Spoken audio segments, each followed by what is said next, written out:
The new Lamborghini has arrived. It is Temerario Day. I'm heading into London as the new Italian supercar has landed here for the first time, and you are coming along to check it out with me. Lamborghini have thrown a serious punch with the 920 horsepower follow-up to the Huracan, and having owned an STO myself, I can't wait to spend a bit more time with the latest model. There are a couple of things I want to know. What's the interior like, and how much storage does it have? So we're heading in to take a proper look. Hi guys, I'm Shmi, hello and welcome back to the channel. Let's go and take a look at the new Lamborghini Temerario. Fairly obviously, we are taking the Gallardo, given this car is the ancestor to Temerario. The Huracan came in the middle, but this arrived with its 5-litre. This is an early pre-LP convertible that belongs to a friend, and the plan was that I would just take it for a drive, given I wouldn't mind purchasing one of these in the future. But fast forward a few weeks, I still have the keys, so we're going to take it for a drive. Now, between this and Temerario, of course, came the Huracan. It had a tremendous lifespan, and I bought one a few years ago, the Huracan STO, the Super Trofeo Omologato that brought some of the racing technologies into the road car, and I picked it up in Viola Bass, the bright pink. We then went and added the bright yellow accents, which was certainly a little bit of a talking point, before we then changed it up and made it white in terms of the accents and the wheels. I enjoyed owning that car a lot. I had it for about 2 years, drove it around 9,000 miles, but decided the time was right to sell, and I did get my timing completely spot on because I managed to achieve very close to what it cost. The market has dropped about 25% since then. However, it's a new chapter now. Temerario is the third generation. It's gone from the 5-litre and then the 5.2-litre V10, which really struggled to get beyond the mid-600s in terms of the horsepower, into a new V8. So we're taking this today, a bit of a throwback to understand a little bit more about it and to go and see Temerario. Until recently, I was also hosting my friend Richard from Challenge the Road's Lamborghini Murcielago SV. The SV is one of the coolest Lambos ever, technically now the predecessor to the predecessor of the Revuelto, and actually a car that had featured in my very first ever YouTube video in the same specification.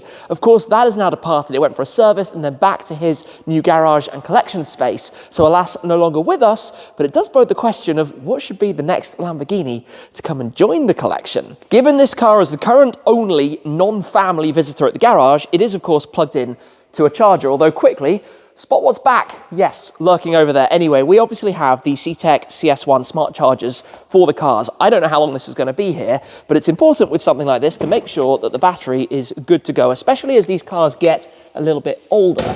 So let me pop the front where it's on a quick connector. Super easy. It's actually amazing how this is just part of the routine every single day with every single car, but simply does it. That can be unplugged, that can be closed back down, pop the cable away nice and tidily, and then we will get this started up and ready to take it on out into what's hopefully going to be a sunny day. We'll see if the roof's going down or not. Don't know yet.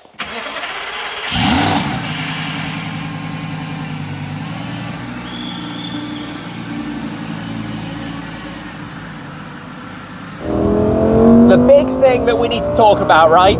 The V10 engine. The engine that sadly you can no longer get in anything. With the end of the Huracan and the R8, it went out of production, but before that some icons like the Carrera GT, the Lexus LFA, and of course the different derivatives of the Gallardo. Now you have to accept my apologies for the very low sun, but on the dash here we have the button to lower the rear window, and by popping down the rear window and then doing some downshifts, listen to this thing.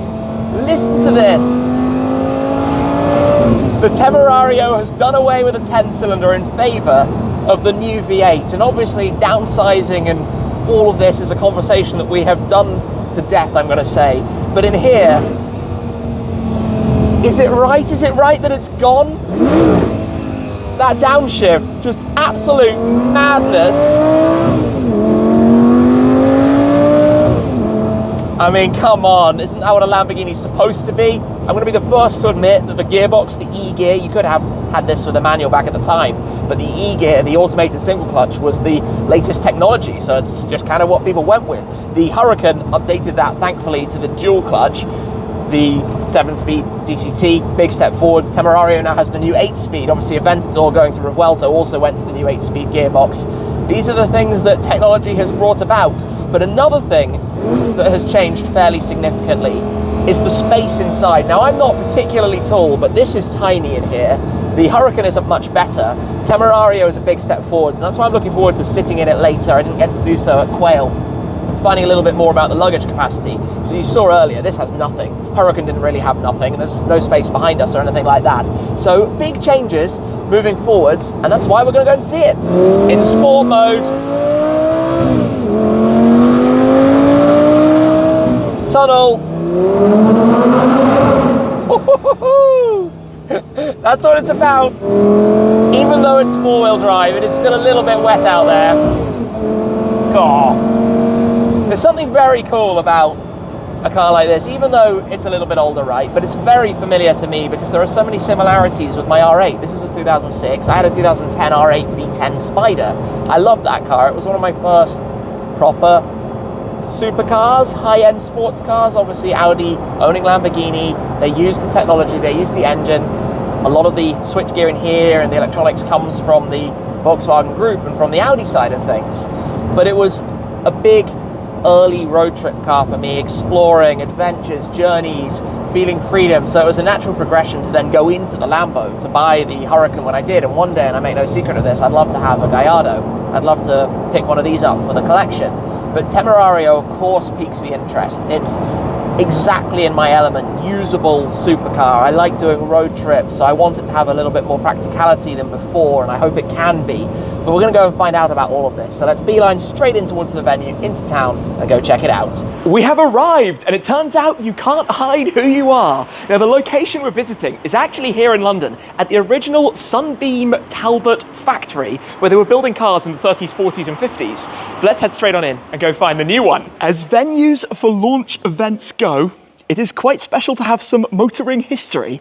I can spot an engine down there. We will surely take a look at that, but let's get ready to head through. This is quite something. Where we are here then, welcome to London, the Lamborghini Temerario, the new cars. We have the Alleggerita package and we have the standard, if you can call it that, Temerario alongside, as introduced, named after a famous Spanish fighting bull. In fact, Temerario means fierce and courageous. It was a bull fighting back in 1875. This is Lamborghini's first mid-engine supercar with a V8 since the Jalpa in the 1980s. It follows on from this line of the Gallardo and the Huracan before it, but just take in the car. There's a lot to discuss. We're going to explore the exterior, go through the interior as well, show you the screens and the technology, and lots of things about these cars that you don't know, and of course discuss this. The 10,000 RPM, 920 horsepower V8 hybrid powertrain. When it comes to the inside of the car, these two have very different configurations. This is the regular Temerario interior, to show you some of that with the leather, the more luxurious finish. And then immediately opposite it, we also have the Alleggerita package, the lightweight option that you can order for this, where inside it's more about the carbon fiber door cards, a little bit more sporty, and lots more carbon fiber on the exterior. So, where do we begin with all of this? Let's explore the design and exterior in more detail to begin. Starting with an exterior tour then, let's take in the design of Temerario, the new Lamborghini. And it's not that often we can talk about a new car from Sant'Agata Bolognese. It joins the lineup with the Revuelto and of course the Urus. But I just have to say, the presentation of these two cars up on the stage right now with the lighting is phenomenal. So to touch a bit more on this, it was launched during Monterey Car Week out at Quail. I had an introduction with Mitja Borkert, who's head of Lamborghini's Centro Stile, the design department, to understand a lot more about it and the DNA, being a Lamborghini in every way. Of course, borrowing some of the technology like the hybrid powertrain from its bigger brother, but introducing new elements as well. You spot in terms of the design the recognizable elements like the hexagons, the ypsilons, the Y shapes, lots of that very recognizable design in terms of the styling cues, but of course very different as well. And it follows in some big footsteps with Gallardo and Huracan. But this is a new chapter, a new generation, a 920 horsepower hybrid V8 member of the Lamborghini family. So to talk more about the design, starting at the front, and we will open, for example, the luggage space because you can fit a lot more in here than you could in its predecessor. Obviously, there are lots of openings for the cooling, the familiar blade that wraps around and up here that you see on pretty much every Lamborghini model, the hexagons for the running lights down here with the openings through for the additional cooling. One thing you might not have noticed is here, this is actually open all the way through. again, part of the aerodynamics, increasing the downforce of the car, the aerodynamic efficiency. We have new wheel designs as well, come down towards the side. You've got all the openings for the cooling, the extra radiators back here, considering quite how much is going on. You have one electric motor at the very back on the motor. You then have two further electric motors up front to obviously give you electric driving range, to also help with that extra performance and the instant torque as a result. Around towards the rear, an integrated ducktail spoiler back here. We'll talk about the differences in the exposed carbon shortly. We've got, again, hexagonal lights back here, very open and exposed, almost coming towards a point at the back, similarly to its big brother, Revuelto. Down towards the base, though, very open and exposed tyres, very aggressive carbon fibre finished diffuser, and of course this view over the engine, through the window to the interior as well. In fact, quite a significant amount of glass that you can see back through there as well. To touch a little bit on the engine, it is a 4-litre twin turbocharged Hot V V8. We will take a closer look in a moment, but the total output of 920 horsepower, 907 brake horsepower, is a huge step up from its predecessors. The Huracan bowed out with mid-low 640 horsepower in the STO, for example, and the Technica that wrapped out the range, whereas this begins with a good 50% increase on that. Moving inside, and a lot to show you here, there's a big change in terms of the amount of space versus its predecessors. Of course, it borrows some of the technology from Revuelto, so the digital screens, which I'll show you in just a second, and the steering wheel, but the big notable difference is that this has been made, thanks to some clever tricks with the design, to have a lot more headroom. Now, I've never previously taken a seat inside Temerario, so let's give this a whirl. And yes, instantly you feel like there's a lot more room in here than there was in the Huracan before. We've got an evolution of the seats. They allow a parcel shelf behind in addition to the storage that you have up front. Swinging around in front of us though, this is where we have the screens. So they're currently running in this demo mode, driver's display showing us some electric driving and going through the different menus. We've got the central screen where you can choose different tiles and ping them over to either the passenger display, which gives you some of the information being read out, or to the sides of the main driver display. So this is your startup sequence that we're just catching a glimpse of right now. Then moving to the steering wheel, like Revuelto, it has the control here for your driving mode, so Cheetah, Strada, Sport, Corsa, the different effectively power settings, and then for the powertrain, you have the toggle to go through your different hybrid or electric modes and selections depending how you would like. So all accessible on the steering wheel with the nice carbon fiber shift paddles that you have right behind. We've got some USB-C ports, we've got a wireless charging pad, you've got this fighter jet style switch gear, the flap as we know from before for the start button, all of this, the feel like a pilot philosophy. And when Meteor was showing me around, he was talking about how this gives you the feeling of like an alien in the center of the dashboard. But there's a lot more space, some nice materials all around us. Obviously a big change in the direction of usability in terms of it being a daily supercar, let's say, in this configuration especially. But I feel very low to the ground. You've got that windshield that extends right out down to the bottom in front, as you kind of know and expect from a Lamborghini, because a big part of that is the design, the shape, right? This wedge, and you see it as soon as you step out of the car. It's this one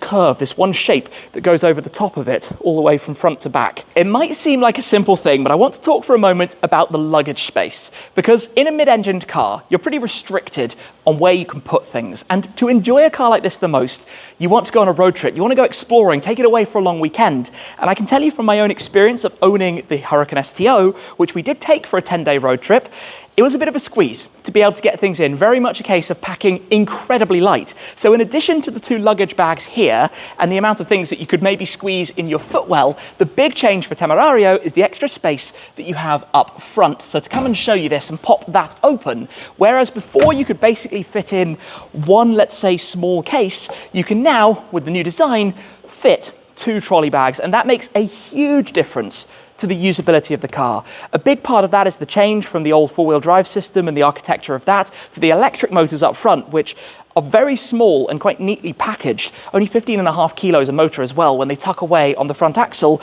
but being able to take two decent sized bags with you is a big change in terms of what you can do with the car, because let's be real, if you buy one of these, you want to go and have some fun with it. You want to go and take it exploring and go out there on the roads. Alleggerita package, the lightweight options, if you should choose to order it. Let's just run around what you get with this, because it saves about 12.5 kilos, 12.65 kilos to be precise. So you get the carbon fiber lip at the front, 0.19 kilos. The carbon fiber underfloor, that's 0.55 kilos. The carbon side skirts, 0.6. A big change with the carbon deck back back here, that's 9.2 kilos, an additional 1.6 kilos from the carbon fiber spoiler. Then you have Gorilla Glass for the rear window, which is 0.85 kilos saved. You have plexiglass for the side windows, driver and passenger, 0.42. And then beyond that, you can also order the carbon fiber package to save another 1.92 kilos, which gives you the carbon mirror caps, the carbon surrounds for the intakes, and the carbon diffuser at the back. That's not all, because on the inside, you can also then have the carbon fiber door cards. To show you these again, the full carbon skin that you have over the door with the pull down here, but otherwise spec'd, in this case, in a sportier interior, but offering the same level of technology and comfort. The same seat we have here, the carbon fiber seat, as you can see, a very different spec in the black with the red stitching, embroideries and details, the red 12 o'clock marker stripe, different to what we've seen on the brown leather of the other car. And of course then it's ad personam paints, the different colours, the accent and livery package that you can see also with the pinstripe that runs around the lower sections, matching with the brake calipers, the door mirror pinstripe, and the line that runs over the top of the car, accentuating that shape, that wedge, that design, that style that we were talking about before. I ventured upstairs for a moment to show you some of the setup, but firstly, look at that. This car does look brilliant. I tell you what, seeing it for a second time has given me a whole new perspective on where Temerario sits. And of course, with ad personam and the different colors you can choose, there are so many different options. I don't even know where you would begin. There are some example specifications. That looks particularly good. Obviously, lots of different leathers, seatbelt colors. We've got the configurator up here, which no doubt I could spend many an hour playing with to build a specification. I mean, I'm always drawn straight to a blue, right? But maybe for this car, it would be better in something else. I don't know, so many options to choose from. But look at those, and that green and red, what a launch spec for the Alleggerita variant of the car with that lightweight configuration. Let's talk about the engine for a moment. Obviously, one of the biggest topics of conversation is that its predecessors, the Gallardo, started with a 5-litre V10, it became a 5.2, and that found its way then into Huracan and the R8s. This is a new V8. It is a new engine, a 4-litre hot V twin turbo, so the turbos sit inside the V. The combustion engine alone makes 800 horsepower. That's not exactly holding back, and as I said, it revs to 10,000 RPM. 10k RPM in here is going to sound phenomenal. Now, to give you some of the numbers behind this, 0 to 62 miles an hour, 100 kilometers an hour, 2.7 seconds. 0 to 124 miles an hour, that's 200 kilometers an hour, only 7.3. And the top speed, 340 kph, that's 211 miles an hour. Plenty of poke. Now, that engine is combined with 3 electric motors. One of them is back here, along with the 8-speed dual clutch transmission. The other 2 are up in the front. So it has this electrified front axle, which means you have electric driving, you have the 4-wheel drive with the very clever software and technology, and those electric motors are effectively 150 horsepower, 300 newton meters, but it all combines together with the different torque curves and power curves to give you a total output of 920 metric horsepower, 907 brake horsepower, that's 676 kilowatts and 800 newton meters of torque. It is safe to say that this is going to be fast, and I rather suspect it's going to be even faster than they probably claim. Now, up towards the front, this electrified front axle is part of the reason you have more luggage space, because the motors are very small